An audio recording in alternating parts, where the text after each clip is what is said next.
All right, y'all. Shalom, family. Good to see everyone here. Hope you're doing well. I tell you what, I stepped outside briefly. UPS came by and picked up the orders. So hopefully within the next few days or even into early next week, depending on where you are in the country, you should have your orders. So, y'all, ooh, one side of my face is starting to feel numb, and I know it's my sinuses from being outside. So, anyway, we're going to talk about Ayanna Pressley bringing back HR40. Now, here's the problem I got with that. The last time HR40 was being buzzed around on the internet is when Sheila Jackson Lee was still alive. Since she passed on, nobody was talking about HR40. Nobody, until people start losing their seats. Now, all of a sudden, here you come with HR40. Are you doing this because you're being drawn out of your seat from what the Republicans are doing? Because it doesn't feel genuine. We have been through enough. And y'all been kicking around reparations now for about going on 4 decades. 4 decades of babbling about reparations. And then Donald Trump comes up, and within just a few months of winning money, he has surplus account to pay out people for January 6th. Now, here's how I feel about this whole thing. Don't bring up HR40 unless we are talking money. And you are ready to set up funding for this money, not just babbling about it, but actually doing it. Donald Trump has showed us not only can he get the money, he didn't have to get no approval from a living soul sitting in Congress. So we don't want to hear it will never pass because, that's what Jim Clyburn would say. And even some people are saying that now online. I looked at some video, it was some old Latino talking about it's never going to happen. First of all, reparations ain't got nothing to do with a Latino. You need to stay in your lane and mind your effing business. All right. I done had it with you foreigners chiming in on what we're getting. It has nothing to do with you. If you are concerned about reparations, you go see Spain about your reparations. Nobody owes a Latino reparations in the United States. Y'all go see Spain. If you're from Mexico, go see Spain. If you're from Puerto Rico, go see Spain. If you're from South America, go see Spain. And leave us alone and stop chiming in on everything we're doing. Damn. Some of y'all, I think, would die if you could not chime in on every damn thing that we do.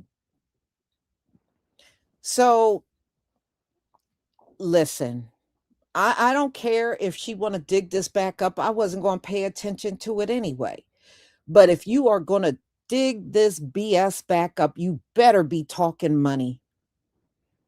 You better be talking money. And we don't want to hear nothing about what ain't going to pass. We don't want to hear it. Because if Donald Trump can push money to his people without Congress, y'all should be able to set up funding and push that funding out to us. We don't want to hear no more excuses.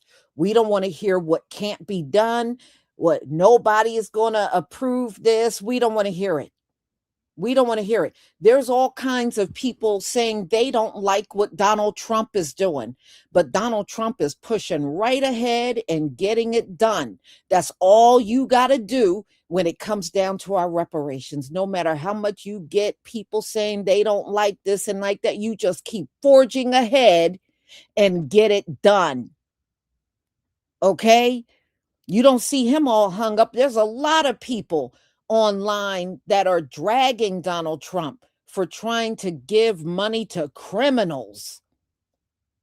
Even his own people are online dragging him over this stuff. And so you see, he doesn't have a care in the world. He's still trying to hook these people up. So when people tell you, the Democratic Party, that they're against us getting reparations, you should do the same thing. Ignore the people that are saying it and push forward and get the money and get it pushed out to us. Because if you don't do it, it tells me it must be another underlying reason why you don't want to do it. You know, it's okay for money to go out as long as it's not for us. And we know that's all about racism. So if Donald Trump can do this thing, then there is no more excuses for the Democratic Party. You must get this done.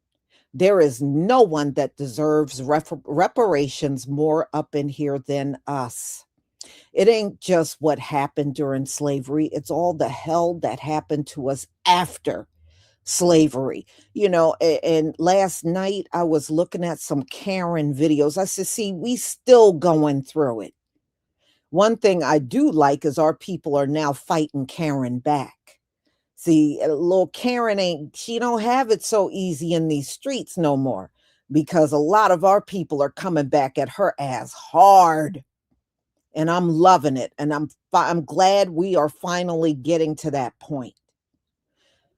But that's a whole different subject. So, Ayanna, if you are not talking money, please don't bring this back up. That's all I got to say. But y'all better bring something up with tangibles attached to it.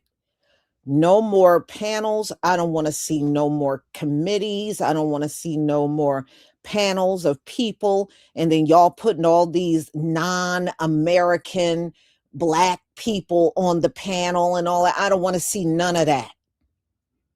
I don't want to see y'all pulled that already. Don't pull it again.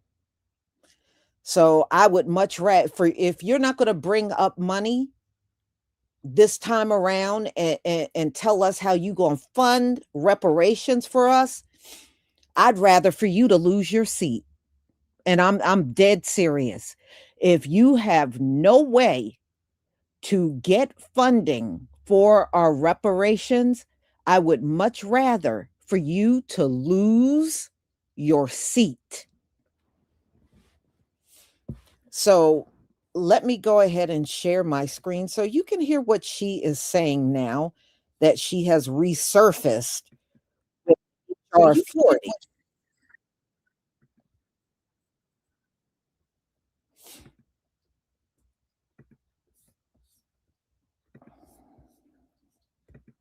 Okay.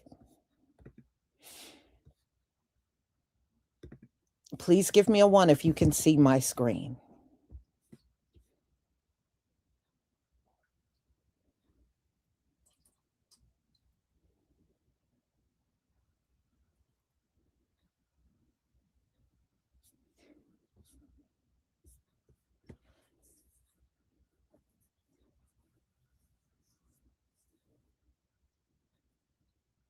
Thank you.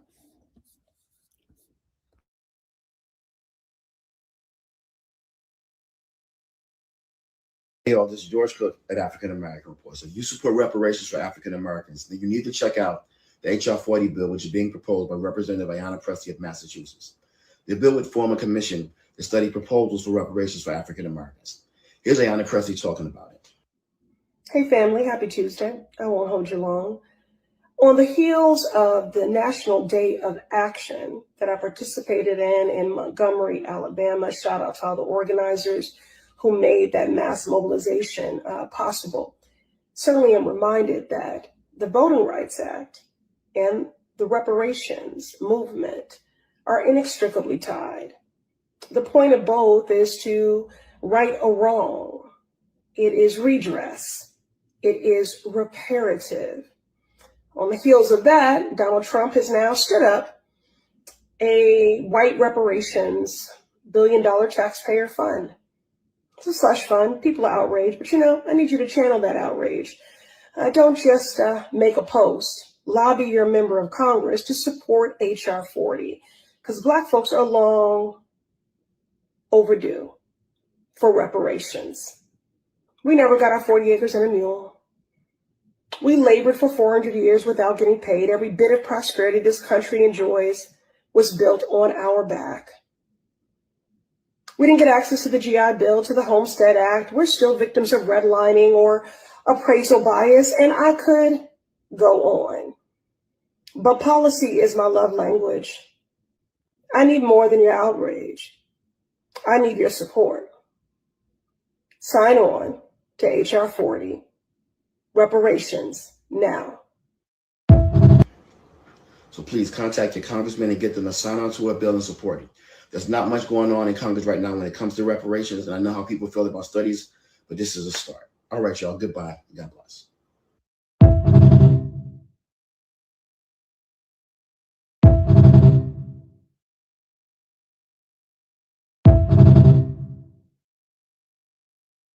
Absolutely. I mean, not one promise has been kept to Black Americans in this country when every bit of prosperity you enjoy was built on our backs. 400 years of labor for free.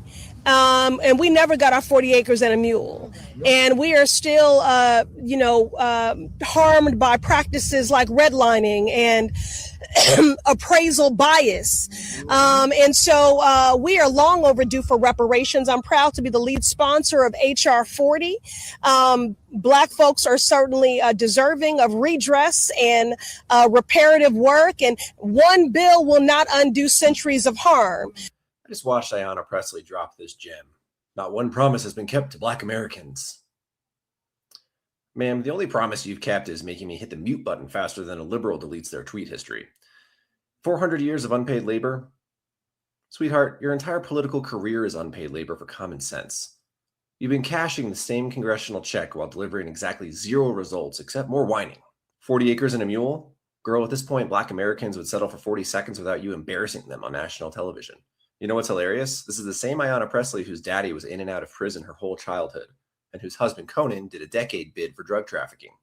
Yet here she is, demanding the country pay up for broken promises while her own household couldn't keep a single one. That's like the pot calling the kettle, well, whatever color she dyes that wig this week. America didn't break promises to Black folks. It gave you affirmative action, welfare state experiments, and a free pass to Congress despite zero accomplishments. And what do we get?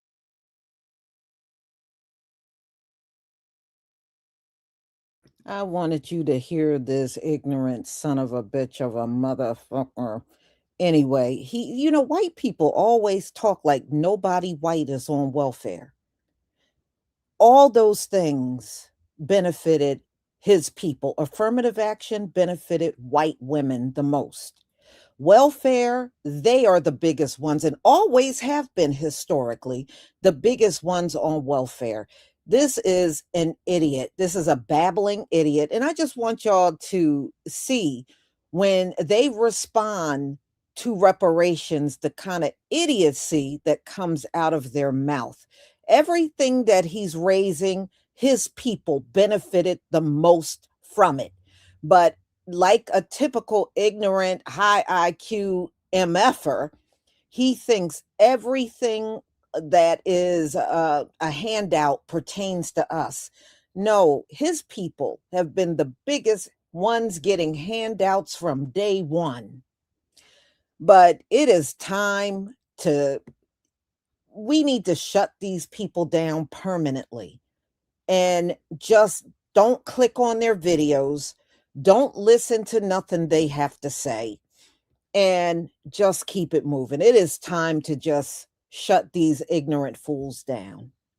He can babble that nonsense to the people that look like him, but we need to close the door to all of this talk, because when they speak like this, they want us to be their audience. And all we got to do is take it away from them. That's all we have to do.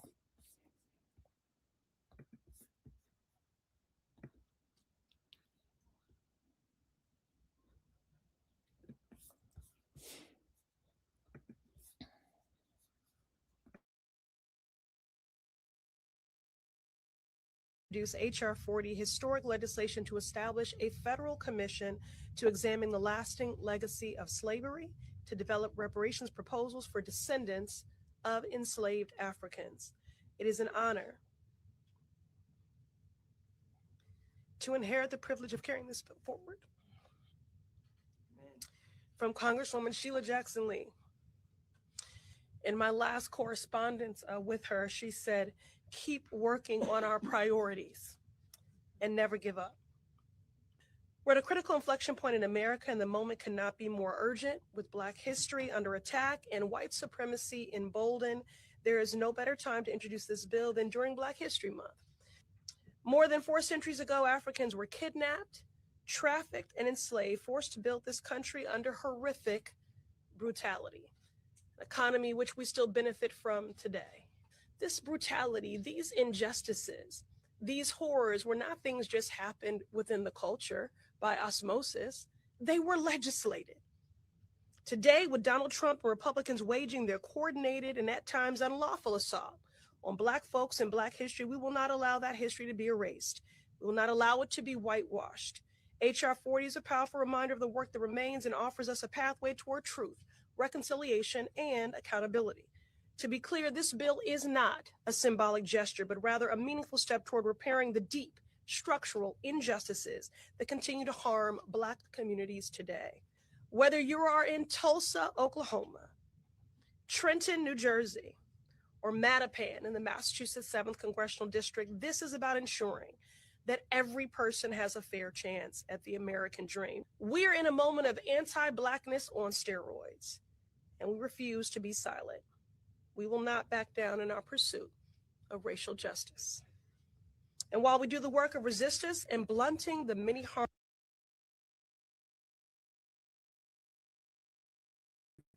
Now, her speech is falling very short for me.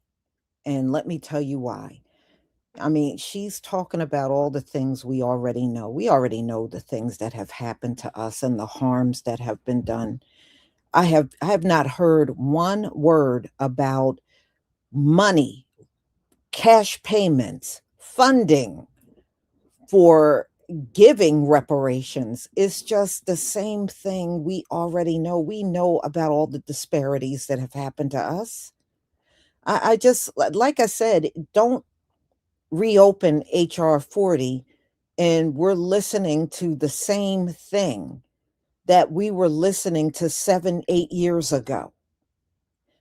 If you're going to open it up, make it full of tangibles, because if it isn't, you are seriously wasting everybody's time.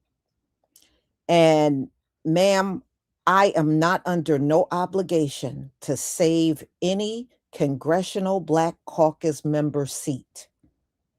I'm not under no obligation to do it. Let's go on. She ain't talking tangibles.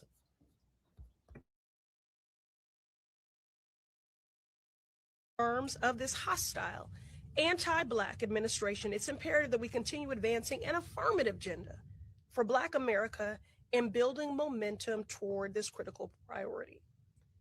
So today we have a choice. We can continue to uphold an unjust status quo, or we can work actively to disrupt it. We can allow our history to be erased, or we can actively engage in truth-telling. We can and we must confront our past and take meaningful steps to repair the harm that has been done. HR 40 is an opportunity to do exactly that.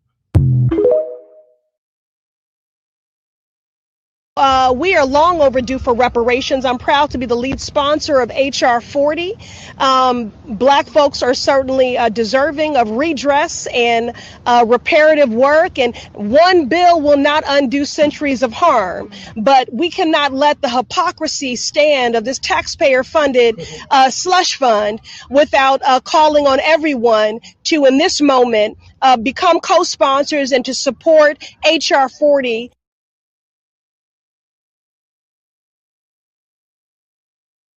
I'm sorry, y'all. I just can't listen to this bald-headed scallywag anymore. I just can't do it. Look, y'all, we need to hear about the tangibles.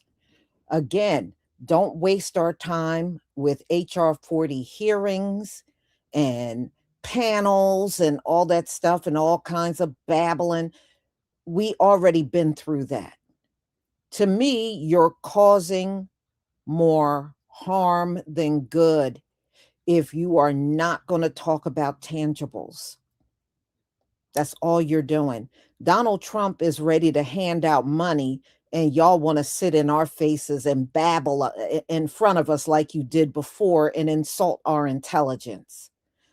That's the difference. When you can tell me what's going in my bank account, then we can talk. But until then, until I hear tangibles coming out of your mouth, I just can't listen to this babbling nonsense, y'all. I can't do it. I can't do it. I doubt if I'll tune in if tangibles are not on the agenda. If Donald Trump can hand this money out, then the Democrats, y'all can't come back with any excuse. And we don't want to hear nothing about the Republicans or stopping you and it will never pass. And well, Donald Trump didn't even put what he's doing in front of Congress' face. He just decided to do it. And that's all y'all got to do. All you got to do is set up some type of funding. And y'all know you can get all kinds of government money and start handing the cash payments out. Because what you don't realize is we're not going to accept anything short of that. So, y'all, that's all I have on this subject matter. And y'all tell me what you think in the comment section on this one. You know, I know you probably have plenty to say, but I just don't think it is the right thing to do to rehash old wounds. Let's get to the tangibles. That's the only thing the Democratic Party needs to do. If you are not willing to do that, then I don't give a damn about keeping you in your seat. I don't care. So y'all have a wonderful, wonderful afternoon. I may come back a little later with another one. You know, there's a lot of things going on.